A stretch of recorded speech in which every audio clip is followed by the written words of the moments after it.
मोड आलेली मटकी भिजवली, ह्याचं मी कालवण करणार आहे. तेल तापलंय तर कांदा टाकते,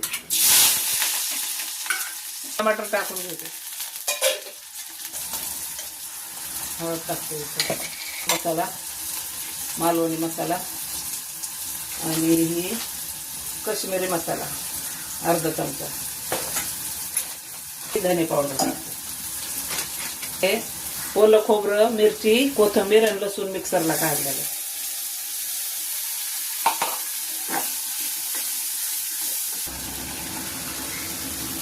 मोड आलेली मटकी टाकून घेते.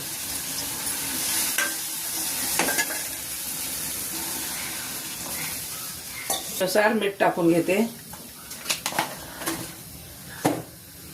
शेंगदाण्याचं कूट टाकून घेते थोडस. फक्त 10 मिनिटं ठेवणार आहे आणि गॅस बंद करणार आहे.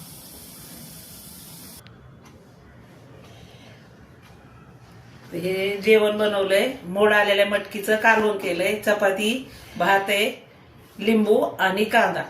तर हे असं आमचं जेवण आहे. बघा दुपारचं, बनवा, खा आणि